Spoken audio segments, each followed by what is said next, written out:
M Santmat channel को subscribe करें, साथ ही घंटी को दबाकर ऑल नोटिफिकेशन सेलेक्ट करें।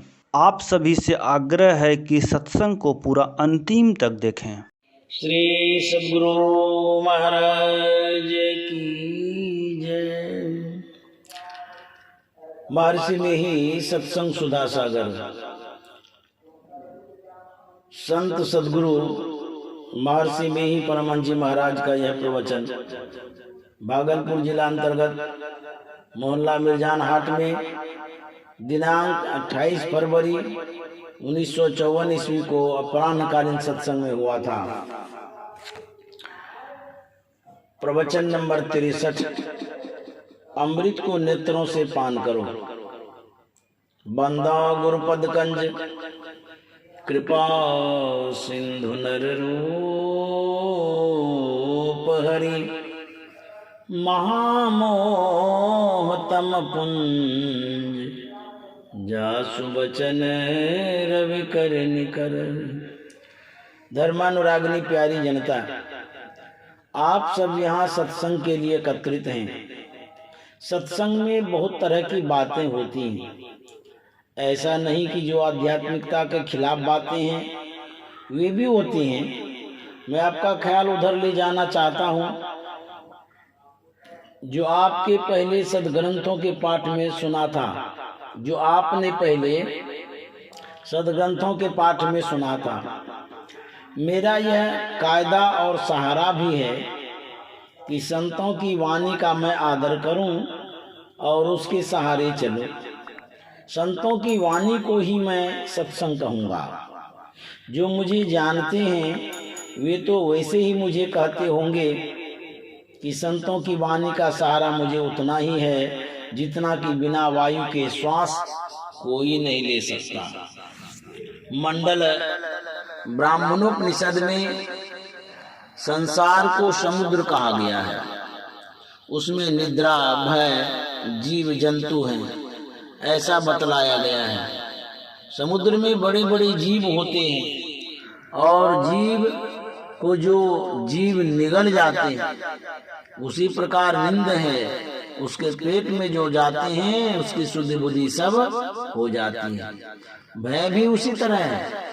भयातुर होकर अपनी शक्ति को लोग खो बैठते हैं। उसमें तृष्णा भंवर है। इसको पार करने के लिए सूक्ष्म मार्ग का अवलंब ग्रहण करें।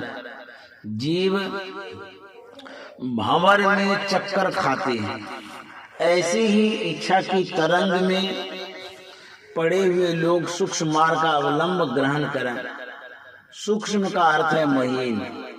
सूक्ष्म मार्ग के लिए बतलाया गया है कि उसके द्वारा किस तरह ब्रह्म का अवलोकन होता है। चंद्रबिंब अमृत को नेत्रों से पान करो। उसके दर्शन के लिए 3 प्रकार की दृष्टियां चाहिए: आमा दृष्टि, प्रतिपदा दृष्टि और पूर्णिमा दृष्टि। पूरी आंखें बंद कर देखना आमा दृष्टि है। आधी आंखें खोलकर और आधी आंखें बंद कर देखना प्रतिपदा दृष्टि है, जिसे सांभवी मुद्रा कहते हैं। और पूरी आंखें खोलकर देखना पूर्णिमा दृष्टि है, जिसे वैष्णवी मुद्रा कहते हैं। इस तरह देखने से क्या होता है तो कहते हैं कि इससे वायु की स्थिरता होती है, मन की स्थिरता होती है। क्या यह बात सत्य है? उपनिषद की बातों को झुठलावें मेरी समझ से बाहर है। दृष्टि वह चीज है जहाँ पर यह ठीक से लगी रहती है, मन वहीं पर पड़ा रहता है। ऐसा नहीं होगा कि दृष्टि को एक जगह स्थिर किए हैं और मन दूसरी ओर भाग जाए। यदि ठीक ठीक देखते हैं तो मन वहीं रहता है। दृष्टि डीम पुतली को नहीं कहते, देखने की शक्ति को कहते हैं। दृष्टि स्थूल है या सूक्ष्म, दृष्टि को हाथ से आप नहीं पकड़ सकते। आप मेरी ओर देखते हैं और मैं आपकी ओर देखता हूँ, तो दोनों की दृष्टि दोनों पर पड़ती है, किंतु उसे देख नहीं सकते। इस प्रकार दृष्टि सूक्ष्म है और मन भी सूक्ष्म है। सूक्ष्म को सूक्ष्म का सहारा मिलना अवश्य मानने योग्य है। इसलिए दृष्टि से मन का स्थिर होना पूर्ण संभव है। दृष्टि और मन दोनों सूक्ष्म है, इसलिए उपनिषद का यह वाक्य सत्य है, ऐसा विचार में जचता है। बाकी रही बात वायु स्थिरता की, तो आप देखिए, किसी गंभीर बात को सोचिए तो मन इधर उधर नहीं भागता। ऐसी अवस्था में श्वास प्रश्वास की गति भी धीमी पड़ती है। आप स्वयं आजमा कर देख सकते हैं। मन की चंचलता में श्वास तेज होता है और मन की स्थिरता में श्वास की गति धीमी होती है। याद रहे कि मैं प्राण और प्राणवायु दोनों को एक ही नहीं मानता।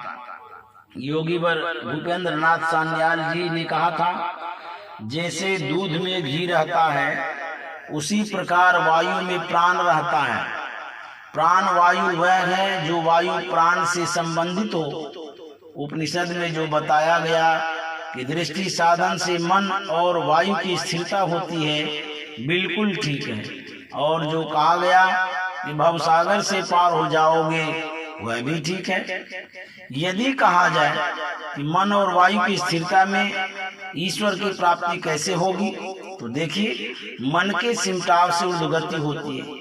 ऊर्ध्वगति से माइक तल का छेदन होता है।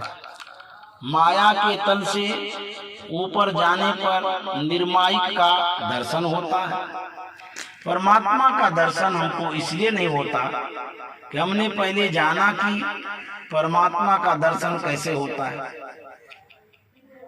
हमने पहले जाना नहीं कि परमात्मा का दर्शन कैसे होता है। पहले जानो कि शब्द का ग्रहण कान से होता है, रूप का दर्शन आँख से होता है। परमात्मा तो बहुत दूर है, पहले आप अपने को जानिए। कोई ऐसा नहीं कहता कि मैं नहीं हूँ, मैं हूँ, ऐसा सबको विश्वास है। कहाँ है? तो कहेंगे शरीर के अंदर है। शरीर के अंदर मनोवृत्ति के संग संग है। जिस प्रकार दूध के संग संग घी रहता है, उसी तरह मन के संग संग जीवात्मा रहता है। एक आदमी है जो चार चित्त लेटा पड़ा हुआ है, उसको उठकर कहीं जाना है तो वह क्या करेगा? पहले हाथ पैर समेटेगा, तो वह उठकर चलेगा। बिना हाथ पैर समेटे चल नहीं सकता है। उसी प्रकार इन इंद्रियों की संभाल जब तक नहीं होगी, तब तक परमात्मा दर्शन संभव नहीं। उसके लिए साधन बतलाया गया कि संभवी मुद्रा का अभ्यास करो। संभवी मुद्रा 3 तरह की होती है। भगवान विष्णु को जहाँ देखिए तो खुली आंखें, शिव जी को जहाँ ध्यानावस्थित देखी आधी आंखें खुली और आधी आंखें बंद। भगवान बुद्ध को देखिए तो आंखें बंद। व्यासदेव जी भी आंख बंद करके ध्यान करते थे। ऐसा चित्र मुझे मिला है। हमारे गुरु महाराज कहते थे, आंखें खोलकर देखोगे तो तुमको आंखों में कष्ट होगा। पॉल ब्रंटन ने एक पुस्तक लिखी है, उसमें उन्होंने लिखा कि एक टक लगाओ। एक साधु थे जिनकी आंखों से पानी टपकता था। आपको पोथी प्रमाण की आवश्यकता नहीं, विचार से देखिए। जहाँ आपकी दृष्टि गड़ी रहेगी, मन वहीं रहेगा। मन सूक्ष्म है और दृष्टि भी सूक्ष्म है, इसलिए स्वजाति को स्वजाति से मदद मिलती है। मैंने श्री भूपेंद्र नाथ सान्याल जी से पूछा, प्राणायाम करके ध्यान करना चाहिए अथवा ध्यान करके प्राणायाम करना चाहिए? उन्होंने कहा प्राणायाम करके ध्यान करना चाहिए। मैंने कहा श्री गीता जी के 6ठे अध्याय में बैठने के लिए आसन और आसन के तरीके सब बतलाए हैं, किंतु वहाँ प्राणायाम के लिए कोई जिक्र नहीं है। जहाँ जहाँ मन भाग जाए वहाँ वहाँ से लौटाने कहा है। ध्यान से प्राण स्पंदन बंद हो जाए तो यही प्राणायाम हो गया। पहले दूध मक्खन साथ साथ रहते हैं। जहाँ दूध रहता है मक्खन भी वहीं रहता है। फेफड़े में संकोचन विकासन की क्रिया होती रहती है। किंतु बाहर की वायु से नहीं, जीवनी शक्ति से। जीवनी शक्ति प्राण है, प्राण परमात्मा से उत्पन्न होता है और वायु आकाश से उपजती है। हाँ, हम जो बाहर से वायु खींचते हैं वह प्राण से संबंधित हो जाती है, इसलिए उसको प्राण वायु कहते हैं। यदि संभावी मुद्रा से अभ्यास करें तो मन स्थिर हो जाता है। मन स्थिर हो जाता है तो प्राण भी स्थिर हो जाता है। दृष्टि का ऐसा प्रयोग है जिससे मन स्थिर हो जाता है। स्थिरता में सिमटाव होता है, सिमटाव से माइक आवरणों का छेदन होता है। माइक आवरणों के छेदने पर उधर परमात्मा ही बाकी रहते हैं, उसे परमात्मा का साक्षात्कार होता है। अष्टांग योग में पहले यम, नियम और तब आसन सिद्धि के बाद प्राणायाम कहा, किंतु प्राणायाम में ही समाप्त नहीं किया। प्राणायाम के बाद प्रत्याहार, धारणा, ध्यान और समाधि भी कहा है। इसलिए पहले यम, नियम, आसन सिद्धि आदि और अंत में समाधि होगी। प्राणायाम से आपदा भी हो सकती है, किंतु ध्यान से आपदा नहीं होती। प्राणायाम से उन्माद भी होता है। कल्याण पत्र में ऐसा लेख भी निकला है। गुरु नानक, दादू दयाल, कबीर साहब, तुलसी साहब आदि संतों ने ध्यान योग पर ही जोर दिया है। दृष्टि साधन से आरंभ करके अंत तक का वर्णन किया। प्राणायाम के बाद ध्यान योग में जाना ही पड़ेगा, किंतु ध्यान योग से प्राणायाम में नहीं जाना होगा। मन को ठीक ठीक लगाओ, दृष्टि को ठीक ठीक लगाओ, जैसा बतलाया गया है, अवश्य शांति मिलेगी। मेरे कहने का तात्पर्य ऐसा नहीं कि प्राणायाम नहीं करो, जिनसे निभाता है करे, किंतु खतरे से, आपदा से बचते रहें। बिना प्रत्याहार के धारणा नहीं होगी, बिना धारणा के ध्यान नहीं होगा, इसीलिए पहले प्रत्याहार होगा। मन जहाँ जहाँ भागेगा वहाँ वहाँ से लौटा लौटा कर फिर वहीं लगाया जाएगा, तो अल्प टिकाव अवश्य होगा। रसरी आवत जात ते सिल पर पड़त निशान, यही धारणा होगी। फिर विशेष देर तक टिकते टिकते ध्यान होगा और अंत में समाधि होगी। केवल किसी एक पर जोर देना उचित नहीं। लोग पूजा पाठ, मूर्ति ध्यान करते हैं, इससे भी एकाग्रता होती है। शरीर कपड़े की तरह बदलता है, किंतु हम रहेंगे। हम पर जो संस्कार पड़ेगा वह भी रहेगा। भगवान ने कहा कि जहाँ जहाँ मन भागे वहाँ वहाँ से लौटा लौटा कर लाओ। ऐसा संदेह नहीं करना चाहिए, इधर साधना से गए और उधर सांसारिक भोग से भी। तो भगवान श्री कृष्ण ने कहा, कल्याणकारी कर्म करने वालों की अधोगति नहीं होगी, ऐसा वर्णन है। उन्होंने श्रीमद् भगवद गीता के 6ठे अध्याय में दृष्टि साधन करने के लिए कहा है। समंकाय शिरोग्रीवं धारयन् अचलं स्थिरः संप्रेक्ष्य नासिकाग्रं स्वं दिशश्च नवलोकयन्। अर्थात काया, सिर और गले को समान एवं अचल करके और स्थिर होकर अपनी नासिका के आगे दृष्टि जमाकर अन्य दिशाओं को न देखता हुआ देखे। नासाग्र ध्यान में भी भेद है। एक सेठ ने अपने गुप्त धन रखने का स्थान अपने बही खाते में लिख कर रख दिया था कि अमुक महीने के अमुक तिथि के दिन दोपहर के समय धन अमुक तार गाछ की पुंगी पर रखा है। जब वह मर गया और उसके बेटे ने जब इसे पढ़ा तो अति आश्चर्यित हुआ कि तार वृक्ष तो अभी वर्तमान है, पर वहां तो धन है नहीं, और सोचा कि वहां धन रह भी कैसे सकता है। उसके पिता के समय का एक वृद्ध मुनि था। जब लड़के ने इस विषय में उससे पूछा तब उस वृद्ध ने कहा कि वह महीना, तिथि और वह समय आने दो तो मैं बतला दूंगा। जब वह समय आ गया तब उस वृद्ध ने उस सेठ के पुत्र को उस स्थान पर ले जाकर तार गाछ की पुंगी की छाया जहाँ पड़ती थी वह स्थान बतला दिया और बोला कि इसी जगह में वह धन गरा है। सेठ पुत्र ने कोड़ कर अपना धन निकाल लिया। संत धरणीदास जी ने कहा है, धरणी निर्मल नासिका निरखो नैन के कोर, सहज चंदा उगिए भवन होए उजियोर। निर्मल नासिका को समझो। सांडिल्योपनिषद में भी नासाग्र का जिक्र आया है। विद्वान समग्रेव शिरो नासाग दृग्भ्रू मध्ये सस्मृत बिंबम पश्ये नेत्राभ्याम अमृतम पिबेत। विद्वान गला और सिर को सीधा करके नासिका के आगे दृष्टि रखते हुए भ्रुवों के बीच में चंद्रमा के बिंब को देखते हुए नेत्रों से अमृत का पान करे। कुछ लोगों का कहना है कि आज्ञा चक्र से नीचे 5 चक्र हैं। इनमें से पहले नहीं गुजर कर आकाश में ही कैसे उड़ने लगेंगे? तो मैं कहूंगा कि दोनों आंखों से दृष्टि की धार निकलती है।